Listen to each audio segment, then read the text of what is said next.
Okay, 26th of January, happy Australia Day. Welcome to a special episode on silver and the ASX silver stocks and the US as well. There are some ASX ones which haven't really ripped yet. As for silver, well, it'll say this is a daily chart. Say goodbye to 100. She's I remember back here we were all stressing, is it going to Mr. Slam? Are you going to slam it down? And everyone telling me in YouTube, oh, it's gonna crash to an ABC down. Anyway, here we are, 107.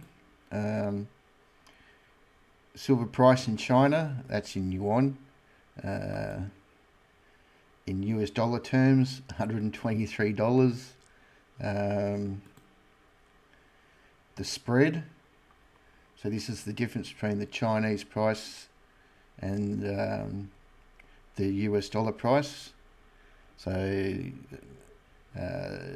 China's paying, they're paying it. They want it. They want the silver, the gold-silver ratio. Bang! Look at that. It's coming down. That's where you wanted to switch your gold up there. So it's coming down to you want to buy gold soon. Although I think it's going to be platinum, but that's for another video. So we've got my favourite, Silj. I have to go to, it's a bit vertical there. So she's, that's as of Friday. So I'd say that she'd be having a rip tonight. Bit hard to say whether you should be chasing these things. My view on these, once you're going, oh, because we were buying down here. If you buy these things and you just set a stop loss, because there's a chance this thing could just keep ripping. Anyway, so the same goes for ETP Mag. That's the one you can get in Oz Super as well. I mean, being super, you can just not worry about stop losses and buy half of your allocation, or this is just my opinion, not personal advice. So some of the stocks, silver stocks that are not in Silj, they're still good to go. ASM, you can see there, so they're producing now. Have a look at over here for the Vizsla. This thing hasn't started yet, but it's just sitting on a mammoth silver mine, waiting for approvals. USAS, it's another producer over in America. Higher grade mines than us. If you're not in America and you want an ETF, then this Mr. XMET, it's got some of the silver miners from Silj in there. Okay, so now to our guys. So we've got our producers. Now I've got a bit of a scoring system here. So I rank them on resource.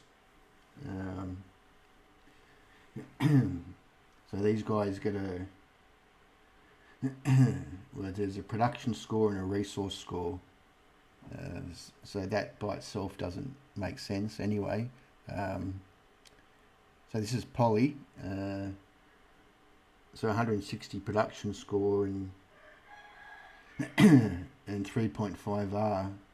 Now they're not pure silver. You can see they're only 35% silver.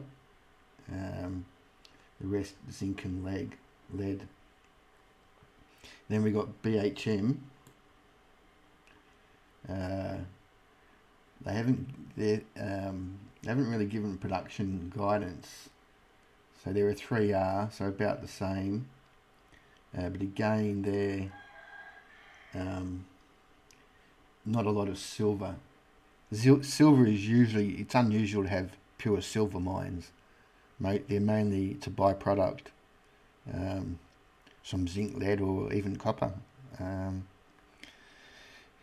you got My Kitchen Rules. So they're in a 105p and a 4R. So if you check, so Paul was a 160p, so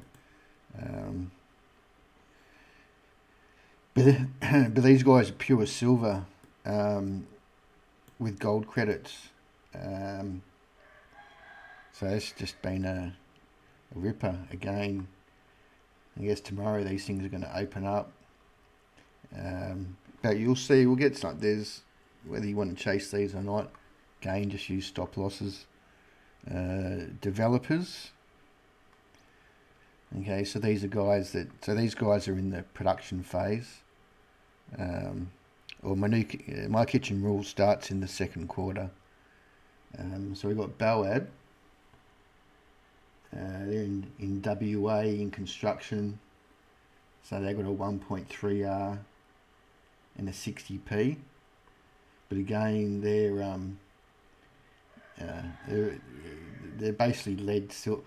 Well, the thing is, as the silver price goes up, it's like 3 months ago, this would have been like silver 20%. Because the silver price has gone up so much, it's changed their mix from a lead miner to a silver miner. Anyway, they're the second cheapest, and they haven't really run yet. Then we got this guy here, SVL. They're in a 3R and a 30p. Now that I wouldn't be well, for a trade maybe.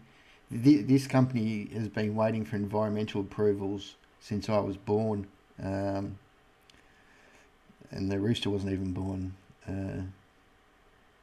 So the likelihood of them getting their mine up is I don't know. But hey, for a trade, you got all these shooting stars. Breaks of shooting stars are bullish. So hey, for a trade, why not? Now this guy is a new listing, BMC, over in Canada, a huge silver zinc mine, 100 million in the bank, start 2029. They're drilling to expand. So they're in a 4.3p, which isn't cheap, but this 24p is. It's hard because it's got no history, but it's got something. It's just not drilling holes. Anyway, and the other developer we've got is IVR. They're in South Australia, so they're on a 6R, so they're more expensive. But again, they haven't. It's setting up nicely for a trade, and it's not bad. Then we've got our past producers. So these are guys trying to tidy up an old mine, get it ready, drill it, prove the resource more, and etc. So Andean was back in the day my favourite one because of that point. So they're over in Chile, and you can see the grades. You usually get 300 plus grams per tonne grades, whereas here in Australia they're usually 60 or something like that. So they've got existing infrastructure. They're in a 5R. That hasn't really ripped yet. Then we've got BKB.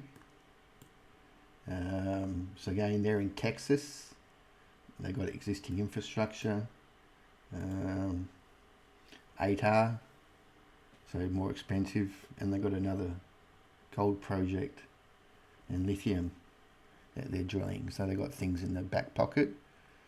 So that hasn't ripped yet.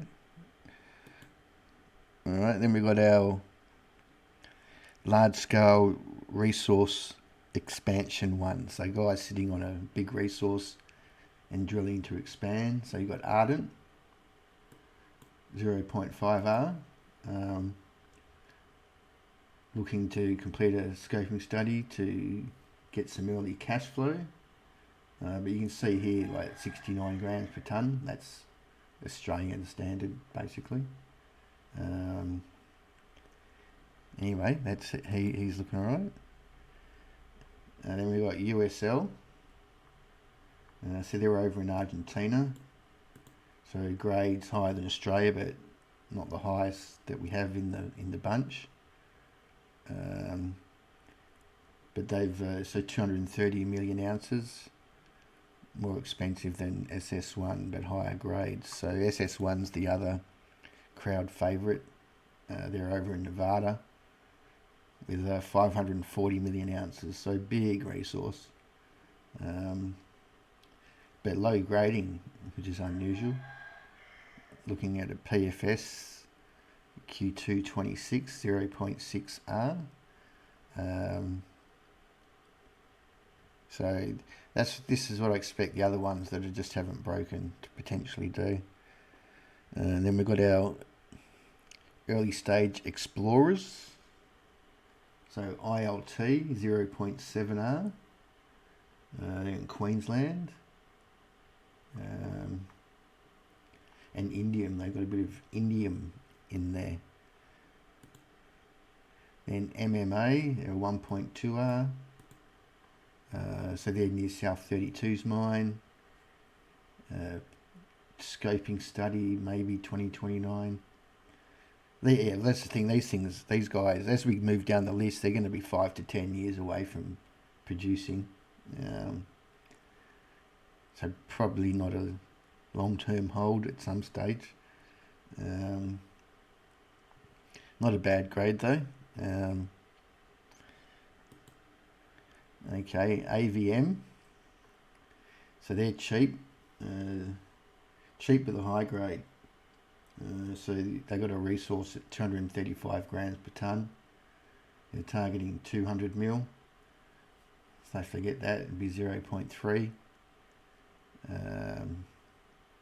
And they've also got another gold project which is getting some good drill hits in Victoria.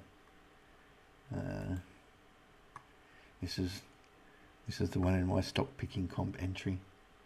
But I don't. That's the end of the year. There'll be ups and downs and ups and downs. RCM. So it's a daily chart. So they're starting to see they haven't run.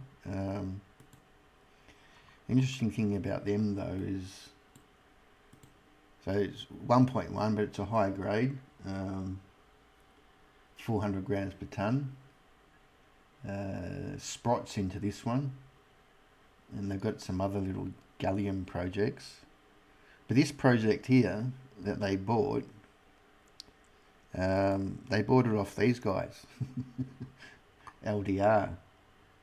So they sold a project to RCM, the Conrads, for 3 million in cash and 115 million shares in RCM. But they've kept a project, the silver antimony in Tasmania. It used to have some little backyard mining, some good drill hits though, 1600 grams per tonne. Looking for a resource this year, but they don't have one now, so I can't give them a score. But it's interesting that they sold RCM. And they haven't run yet. And then we got the West Coast Eagles. They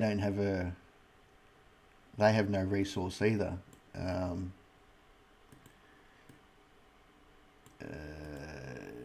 So there was some backyard mining done back in the day.